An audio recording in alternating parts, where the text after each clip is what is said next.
Gabriel Catala pour le groupe La France Insoumise, Nouveau Front Populaire.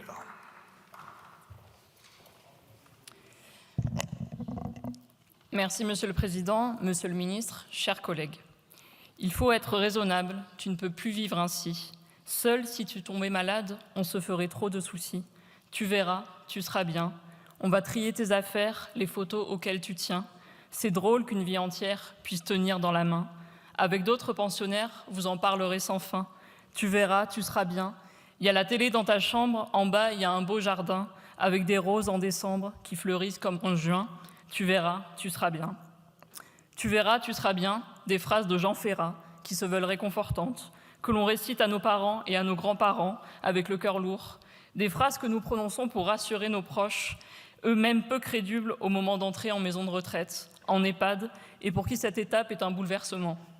Tu verras, tu seras bien, des phrases que l'on dit à nos vieux, sans y croire, car qui pourrait se résigner à dire à un être cher que non, ça n'ira sûrement pas mieux. Car au-delà de la rupture majeure que sont pour nos aînés l'arrachement au domicile et à leurs habitudes, non, ça n'ira pas mieux, car vous n'avez rien planifié face au vieillissement de la population française. Depuis 7 ans, aucune réponse structurelle à la transition démographique et au vieillissement, alors que les plus de 65 ans représenteront 30% de la population en 2050, contre seulement 1/5 des Français aujourd'hui. Parmi ces personnes âgées, 1,3 million sont dépendantes. Elles seront en 2050 pas moins de 3,6 millions. Notre pays comptera donc, dans 26 ans, près de 3 fois plus de seniors en perte d'autonomie. À ces millions de personnes âgées dépendantes qui, pour nombre d'entre elles, ne peuvent être entendues si personne ne porte leur voix, vous ne promettez qu'un devenir indigne. Un devenir indigne organisé depuis 2017. Un devenir indigne car la loi grand âge, promise par Emmanuel Macron, est restée lettre morte. Un devenir indigne car la pauvreté a explosé chez les personnes âgées. 2 millions vivent actuellement sous le seuil de pauvreté et seront davantage précarisés avec vos fausses revalorisations de pensions.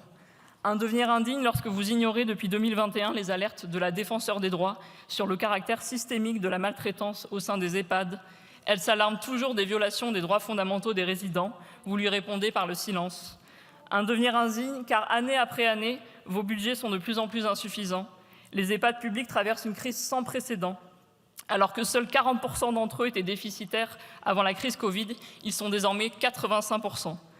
Votre budget sera à nouveau insuffisant pour 2025 et pour les années à venir. Le Haut Conseil de la famille, de l'enfance et de l'âge estime à 13 milliards d'euros le montant des besoins supplémentaires à financer d'ici 2030. Nous sommes loin du compte. Vos investissements immobiliers ne sont aussi pas à la hauteur des besoins. Depuis 2020, seules 3 000 places ont été construites ou rénovées dans les EHPAD, contre un objectif de 36 000. Quand on parle de personnes dépendantes, on parle aussi bien sûr d'une relation avec les aidants et les soignants dont vous ne prenez pas soin. La France court à toute vitesse vers la pénurie de personnel pour prendre en charge les personnes dépendantes. Aides-soignantes, 104 000 postes non pourvus d'ici 2030. Aide à domicile, 106 000 postes non pourvus d'ici 2030. Sans parler des infirmières qui, elles aussi, manqueront par milliers. Rien que pour les EHPAD, 240 000 postes sont nécessaires, vous en annoncez seulement 50 000. Et le devenir indigne organisé n'est pas qu'en EHPAD, il est aussi et surtout à domicile, où les Français souhaitent rester. Car les objectifs de dépenses de la branche autonomie ne permettront pas de favoriser le maintien à domicile. Le devenir indigne, alors que les soignants sous-payés et sous-dotés font de leur mieux, votre marchandisation généralisée fait de nos aînés une clientèle, une cible sur laquelle des actionnaires, des fossoyeurs comme Orpea ou Corian se gavent et organisent la maltraitance. Collègues, des solutions existent pour planifier le vieillissement et la dignité de tous. Nous devons construire le 5e risque relatif à la perte d'autonomie en l'inscrivant résolument dans le principe de solidarité nationale. Nous devons mettre en place un réel service public de la dépendance par le développement d'établissements publics s'inscrivant dans l'intérêt général de leurs bénéficiaires. Nous devons revaloriser les aides à domicile en généralisant le CDI à temps plein et l'ensemble des soignants, augmenter leurs salaires, améliorer leurs conditions de travail et leur garantir la retraite à 60 ans. Et bien sûr, pour garantir à nos aînés la vieillesse la plus douce, changer enfin le modèle des EHPAD, car il est temps d'arrêter de faire des profits de la spéculation sur le dos des personnes âgées. Les EHPAD privés à but lucratif doivent être transformés en structures associatives, coopératives ou publiques. Oui, collègues, nous ferons tout cela, car quand on aime, on ne compte pas. Monsieur le ministre, au pouvoir, nous prendrons soin de nos aînés. En 2050, vous aurez 80 ans. Sachez que vous pourrez compter sur nous pour vos vieux jours. Votre vie entière tiendra dans votre main. Avec d'autres pensionnaires, vous en parlerez sans fin. Vous aurez la télé dans votre chambre et en bas, un beau jardin, avec des roses en décembre qui fleurissent comme en juin. Avec nous, vous verrez, vous serez bien.